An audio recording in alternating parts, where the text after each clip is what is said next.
একজন মেয়ে হয়ে বলছি, পুরুষ কি সত্যিই কেবল নারীর শরীর চায়? প্রশ্নটা নীরব কান্নার মতো আজও বাতাসে ভাসে। আঙুল তোলে কিছু কণ্ঠ, বলে সব পুরুষ খারাপ, পুরুষ মানেই শরীরের তৃষ্ণা। কিন্তু সত্যিই কি তাই? সেই তরুণটিকে মনে করো, যে তোমাকে বাসে দাঁড়িয়ে থাকতে দেখে নিজের সিট ছেড়ে দিয়েছিল নীরবে, বিনিময়ে কিচ্ছু না চেয়ে। স্মরণ করো সেই বন্ধুটিকে, যে বন্ধুত্বের আড়ালে শরীর ছোঁয়ার হাজারো সুযোগ পেয়েও নিজের ভালোবাসাকে সম্মানের দেওয়ালে আগলে রেখেছিল।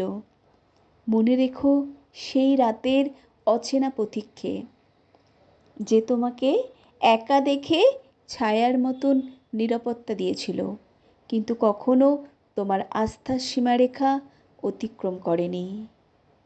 ভেবে দেখো সেই বন্ধুর কথা, যাকে সংকোচে বলেছিলে প্যাড লাগবে, আর সে বিন্দুমাত্র লজ্জা না পেয়ে তোমার প্রয়োজনকে নিজের দায়িত্ব মনে করে পাশে দাঁড়িয়েছিল।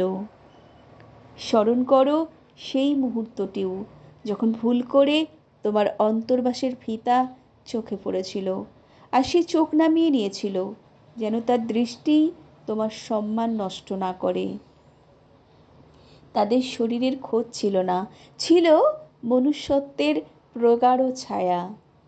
তাহলে বলো, পুরুষ কি কেবল শরীরের ক্ষুধাই বাঁচে? যদি সত্যি তাই হতো, তবে পতিতালয়গুলো হতো পৃথিবীর সবচেয়ে সুখের রাজপ্রাসাদ।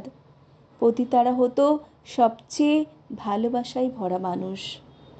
কিন্তু বাস্তবতা তা বলে না।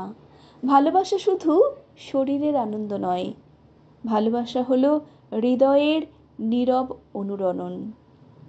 স্পর্শ ছাড়া যেমন ভালোবাসা অপূর্ণ, ঠিক তেমনি ভালোবাসা ছাড়াও স্পর্শ নিছকই দেহের শীতলতা। ভালোবাসার ছোঁয়া তখনই পবিত্র হয় যখন তাতে মিশে থাকে শ্রদ্ধা, সম্মান, নিঃশর্ত বিশ্বাসের আলোক ছায়া। সব পুরুষ এক নয়, যেমন সব নারীও নয়।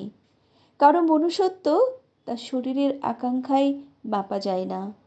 পুরুষও অনেক সময় ভালোবাসে, চুপচাপ, শব্দহীন, দাবি ছাড়া।